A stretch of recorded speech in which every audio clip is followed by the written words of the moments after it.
உங்க குழந்தைக்கு என்னம்மா ஆச்சு? என்ன உதவி இப்ப தேவைப்படுதுமா? சார் என் பேர் சௌந்தர்யா, ஹஸ்பண்ட் நேம் மதியழகன்.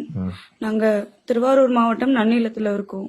இப்ப என்னோட குழந்தைக்கு பாத்தீங்கன்னா 5 மந்த் 5 மாசம் ஆகுது. அவ பேர் வர்ணிகா ஸ்ரீ. என்ன ஹெல்ப்மா உங்களுக்கு இப்ப தேவைப்படுது? சார் பாப்பாவோட ட்ரீட்மெண்ட் எப்படின்னா 1 டைம் ஜீன் தெரப்பி சொல்லிருக்காங்க. அந்த ஜீன் தெரப்பின்றது ஜோல்ஜென்ஸ்மான்ற மெடிசன். அது வந்து நம்ம இந்தியால கிடைக்கக்கூடிய மேனுஃபேக்சர் பண்ணக்கூடிய மெடிசன் இல்ல, இம்போர்ட் பண்ணி தான் வருது. அமெரிக்கால இருந்து இம்போர்ட் பண்ணி வருது. சோ அதோட காஸ்ட் பாத்தீங்கன்னா 16 crore, 16 கோடி. இப்ப பாப்பாக்கு வந்து 16 crore மெடிசன் அப்படின்னு சொல்லும்போது எங்களால அது தாங்கிக்கவே முடியல. மக்கள் கிட்ட நாங்க ஒரு சப்போர்ட் கேக்குறோம். மக்கள் கிட்டயும் பொலிட்டிஷியன்ஸ் கிட்டயும் கவர்மெண்ட் கிட்ட இருந்து பாப்பாவை காப்பாத்துறதுக்காக, அவ லைஃப் சேவிங்காக எங்களுக்கு கொஞ்சம் ஹெல்ப் பண்ணாங்கன்னா ரொம்ப நல்லா இருக்கும். வர்ணிகா ஸ்ரீ அப்படின்ற ஒரு குழந்தைக்கு, அதுவும் நன்னிலம் சார்ந்திருக்கக்கூடியவங்க, திருவாரூர் மாவட்டம்.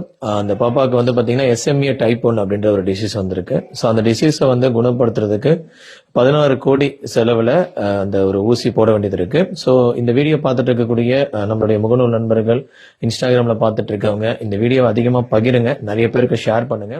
ஒரு குழந்தையினுடைய உயிரை காப்பாத்துறதுக்காக அவங்களுடைய பெற்றோர்கள் எந்த அளவுக்கு போராடிட்டு இருக்காங்க அப்படின்றத நம்ம கண்கூடா பார்த்துட்டு இருக்கோம். இந்த பாப்பா அழுவக்கூடிய காட்சிகளை பாக்குறப்ப கண்டிப்பா யாருக்கு இங்க நேர்ல வந்து பார்த்தாலுமே அவங்களுக்கு ரொம்ப மனசு கஷ்டமா இருக்கும். வீடியோல பாக்குறவங்களுக்குமே கண்டிப்பா கஷ்டமா தான் இருக்கும். சோ உங்களால முடிஞ்ச பண உதவியை கண்டிப்பா பண்ணுங்க. சோ எங்களால முடிஞ்ச பண உதவியை நாங்க அவங்களுக்கு செய்ய போறோம். சோ அது மட்டும் இல்லாம இந்த வீடியோவை மேக்சிமம் எவ்வளவு பேருக்கு ரீச் பண்ண முடியுமோ அவ்வளவு பேருக்கு ரீச் பண்ணுங்க.